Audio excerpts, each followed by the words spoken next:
दक्षिण में एक मल्लाह था, नाव चलाने वाला। बचपन से गोपाल जी से उसकी प्रीत हो गई, गोपाल जी से प्रेम हो गया। और किसी साधु ने यह कह दिया था कि बस ये कहना हम तुम्हारे लिए तुम हमारे लिए। उस बाल सुलभ मन में वो विचार, वो भावना अंकित हो गई कि बस हम गोपाल जी के और गोपाल जी हमारे। और बोले तुमसे कोई भजन साधन के लिए पूछे, तुमसे कोई घर संसार के लिए पूछे, तुमसे कोई व्यवहार व्यापार के लिए पूछे, तो बोले बस एक बात का जवाब देना। बोले गोपाल जी जाने हम क्या जाने। बोले बस गोपाल जी जाने हम क्या जाने। अब उसने तो यही मंत्र रट लिया, जो कोई पूछे बोले गोपाल जी जाने हम क्या जाने। अब उसके बालक बड़े हुए, एक कन्या दो पुत्र थे। कन्या के विवाह का प्रश्न उपस्थित हुआ तो पुत्रों से मिलकर उसने कहा कि नगर सेठ से थोड़ा सा धन लेकर और कन्या का विवाह करते हैं और फिर परिश्रम करके धन अर्जित करेंगे, सेठ का धन लौटा देंगे। पढ़ा लिखा था नहीं, सेठ से धन लेकर कन्या का विवाह कर दिया और पुत्रों के साथ मिलकर परिश्रम किया, धन अर्जित किया और सेठ का धन लौटा दिया। जिस दिन सेठ जी को धन लौटाने के लिए दिया, सेठ जी को रसीद देनी थी। सेठ जी ने देखा कि पढ़ा लिखा तो है नहीं।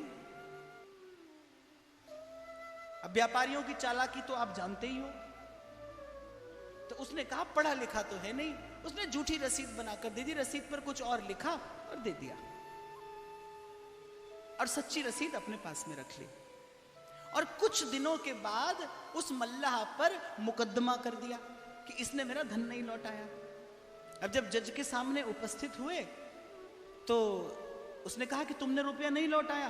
बोले हुजूर मैंने रुपया लौटाया। बोले जब तुमने रुपया लौटाया तो कोई था वहां। बोले हाँ हमारे गोपाल जी थे, क्योंकि हम तो जहां जाते हैं उन्हीं को संग लेकर जाते हैं।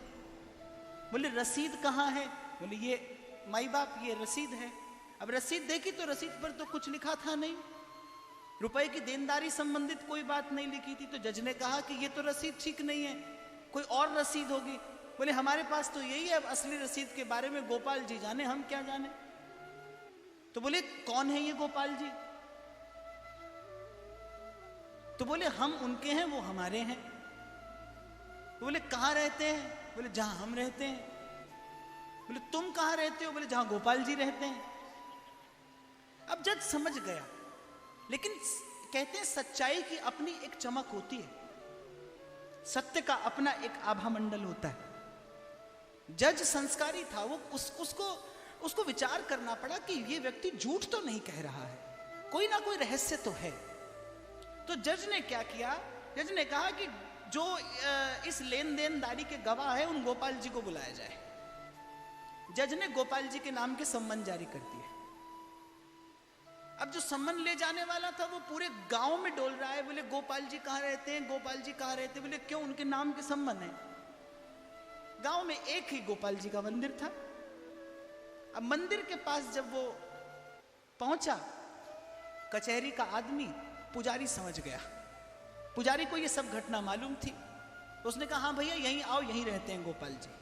और पुजारी ने भगवान के नाम से दस्तखत करके और सम्मन ले लिए और भीतर जाकर भगवान के चरणों में सम्मन धरकर कहा, बोले प्रभु आपके लिए सुंदर वस्त्र आभूषण आते रहे, आज ये बड़ी विचित्र भेंट आई है, स्वीकार कर लेना। पुजारी ने तारीख देखी कि कौन सी तारीख पड़ी है, और जो तारीख पड़ी थी पुजारी ने उस दिन भगवान का सुंदर श्रृंगार किया और हाथ जोड़कर कहा, प्रभु आपके अतिरिक्त तो उसका कोई नहीं है, इसलिए जाइएगा जरूर। और वहां कोर्ट में जब आवाज लगी, एक और ले जाया गया उस मल्लाह को, और जब उस गवाह को बुलाया गया, जज ने आवाज लगाई और एक बूढ़ा कमर झुकाए आकर जज के सन्मुख उपस्थित हुआ। बोले तुम थे वहां जब रुपया दिया गया। बोले हाँ हुजूर मैं था। रसीद कहाँ है। उस बूढ़े ने कहा सेठ जी के घर में अमुक अलमारी में और अमुक बही खाते के भीतर रसीद रखी है, सेठ जी यहीं रहे, आप सिपाहियों को भेजिए रसीद मंगा लीजिए। जज ने भेजा, उसी स्थान पर रसीद रखी थी। मल्लाह को बरी कर दिया गया, सेठ जी को सजा हो गई। लेकिन जज के मन में कुछ खटका है। जज को लगा कोई ना कोई घटना तो घटी है। अब जज ने फिर से मल्लाह को बुलाया। बोले वो जो आए थे वो कौन थे? बोले गोपाल जी थे। कहाँ रहते हैं? जहां हम रहते हैं। और तुम कहाँ रहते हो? बोले जहां गोपाल जी रहते हैं। अब जज ने सम्मान देने वाले व्यक्ति को बुलाया। बोले तुम किसको सम्मान देकर आए? बोले हुजूर गोपाल जी के नाम का कोई व्यक्ति तो मिला नहीं, एक मंदिर के पुजारी ने मुझसे सम्मान लिए और मैं उसे सम्मान देकर चला आया। कचहरी का कार्य बीच में छोड़कर और जज साहब घर पहुंचे और कमरा बंद कर कर फूट फूट कर रोए। किसी ने आकर पूछा हुआ क्या? जज साहब ने सारी घटना बताई। तो कहा फिर रोते क्यों हैं? प्रसन्न होइए, आपको तो भगवान का दर्शन हुआ। पर जज साहब कहते रोने का कारण कुछ और है। बोले सो क्या? सुख सारद नारद शेष महेश दिनेश के ध्यान ना आते रहे। बोले जो कभी इनके ध्यान में भी नहीं आते। शुक शारद नारद शेष दिनेश महेश के ध्यान ना आते रहे।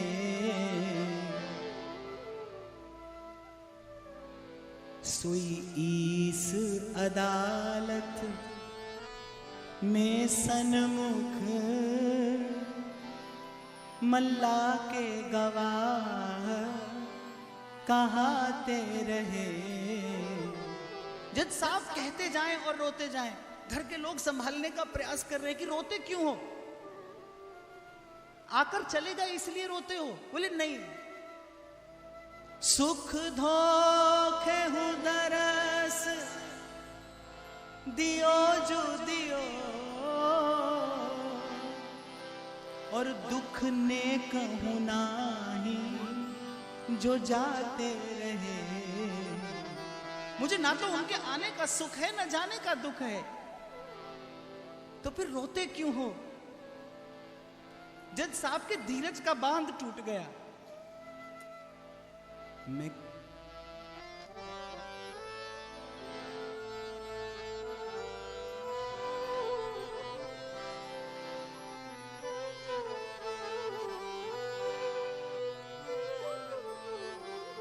सुख धोखे हूं दरस दियो जो दियो दुख ने कहूं नाही जो जाते रहे। रोना इस बात का है, मैं कुर्सी पे बना जज बैठा रहा, जगदीश खड़े समझाते रहे। मैं खड़े होकर प्रणाम भी नहीं कर पाया। मैं कुर्सी पे बना जज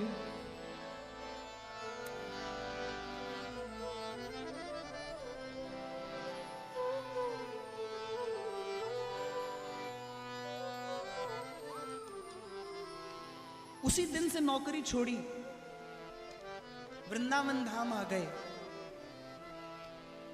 आज भी वृंदावन के लोग उनको जज स्वामी के नाम से जानते हैं। पूरा जीवन कैसा भजन किया कि जब श्री ठाकुर जी का दर्शन खुला रहता था कभी मंदिर में दर्शन करने नहीं जाते थे। जब दर्शन बढ़ जाते थे फिर मंदिर के आंगन में लौट लेते थे कि भक्त और संतों के चरण धूल अपने माथे चढ़ा लूं। कोई पूछता था दर्शन क्यों नहीं करते? बोले दर्शन करने योग्य मैं नहीं हूं, मैंने इस जीवन में बड़ा अपराध किया है। मैं कुर्सी पे बना जज बैठा रहा, जगदीश खड़े समझाते रहे। दक्षिण में एक मल्लाह था।